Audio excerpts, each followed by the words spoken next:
कभी किसी छोटे बच्चे की टेक्स्ट बुक उठाकर देखी है? ऊपर से तो बड़ी सीधी साधी रंग बिरंगी लगती हैं, है ना? लेकिन आज हम इन आसान से दिखने वाले पन्नों के पीछे छिपे सिखाने के गहरे विज्ञान को समझने की कोशिश करेंगे। चलिए इस छिपे हुए जीनियस को परत दर परत खोलते हैं।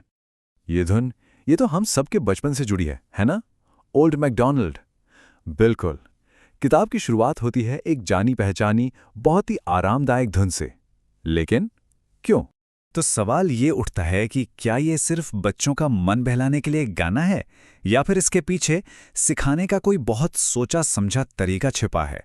आज हम इसी की पड़ताल करेंगे और देखेंगे कि ये मामूली सा लगने वाला गाना असल में कितना स्मार्ट है। तो हमारी आज की खोज कुछ इस तरह आगे बढ़ेगी। हम उस गाने से शुरू करेंगे, फिर देखेंगे कि कैसे किताब धीरे धीरे बच्चे की दुनिया को बड़ा करती है, फिर समझेंगे कि कैसे वो सिर्फ नाम बताने से चीज़ों के बारे में बताने तक पहुंचते हैं, और कैसे उन्हें सिर्फ पढ़कर नहीं बल्कि करके सिखाया जाता है। और आखिर में हम इस पूरे सिस्टम की बनावट को समझेंगे। तो चलिए सबसे पहले उस गाने को ही जरा करीब से देखते हैं। आखिर ऐसा क्या खास है इसमें जो इसे इतना पावरफुल बनाता है? तो ये गाना इतना असरदार क्यों है? पहली बात, दोहराव। बार बार एक ही पैटर्न को गाने से शब्द दिमाग में बैठ जाते हैं। फिर आती हैं जानवरों की मज़ेदार आवाज़ें, मूँ, क्लक। ये सिर्फ मज़ा नहीं है, ये बच्चों को भाषा की सबसे छोटी ध्वनियों को पहचानने में मदद करती हैं, जिसे फोनेमिक अवेयरनेस कहते हैं। और देखिए, किताब सिर्फ सुनने के लिए नहीं कह रही, वो बच्चों को खुद नए जानवर जोड़ने और अपनी भाषा में उनकी आवाज़ें निकालने को कह रही है। मतलब एक्टिव लर्निंग। और हाँ, गाय, मुर्गी जैसे नए शब्द तो सीख ही रहे हैं। ठीक है, तो गाने से एक अच्छी शुरुआत हो गई। अब किताब बच्चे की दुनिया को धीरे धीरे बहुत ही सोचे समझे तरीके से बड़ा करती है। आइए देखते हैं ये होता कैसे है। इस तरीके पर जरा गौर कीजिए, कमाल का है। सीखने की शुरुआत होती है फार्म से, एक ऐसी दुनिया जिसे बच्चा शायद जानता है, समझता है। फिर दायरा फैलता है घर और खेत तक, यानी एकदम आसपास की दुनिया। और फिर एक बड़ी छलांग लगती है जंगल की ओर, एक ऐसी जगह जो बच्चे की कल्पना में है, असल में शायद नहीं। ये ज्ञात से अज्ञात की ओर ले जाने की एक क्लासिक बेहतरीन तकनीक है। तो एक तरफ बच्चे की दुनिया बड़ी हो रही है और साथ ही बढ़ रही है उसकी भाषा।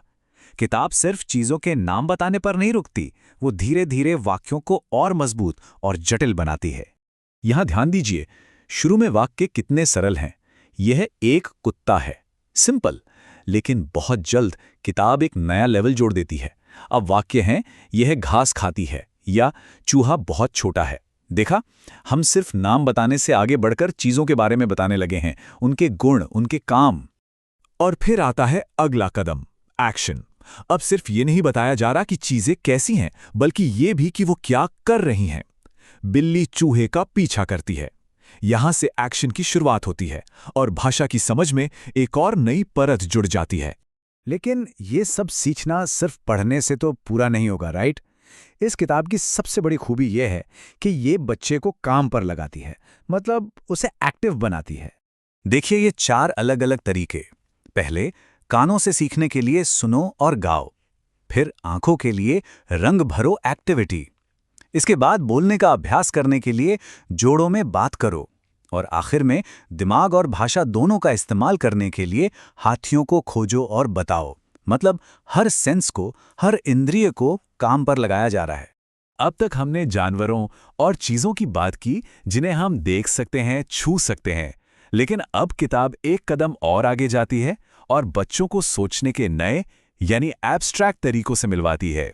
यहाँ एक बहुत ज़रूरी कॉन्सेप्ट सिखाया जा रहा है, घरेलू और जंगली जानवरों में फ़र्क।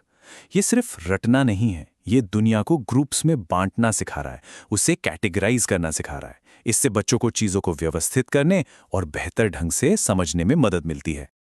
अच्छा, ग्रुप्स में बांटना तो एक बात हुई। अब देखिए किताब कानों को कैसे ट्रेन करती है। यहां बच्चों को शब्द की आखिरी आवाज पर ध्यान देने के लिए कहा जा रहा है। ये सुनने में बहुत छोटी सी बात लगती है, पर आगे चलकर पढ़ने लिखने की नींव के लिए ये बहुत बहुत जरूरी है। इस टेबल को देखिए, कितना सरल लेकिन कितना पावरफुल तरीका है। रैट की आखिरी आवाज है ट, जैम की म। इस तरह के अभ्यास से बच्चे अनजाने में ही भाषा की ध्वनियों के बीच का फर्क समझना सीख जाते हैं, और यही तो पढ़ने लिखने की पहली सीढ़ी है। तो हमने अलग अलग हिस्से देखे, गाना, दुनिया का विस्तार, भाषा, एक्टिविटी।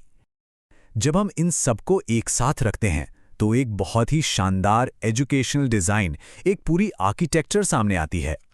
और ऐसा नहीं है कि ये सब हम सिर्फ अंदाज़ा लगा रहे हैं।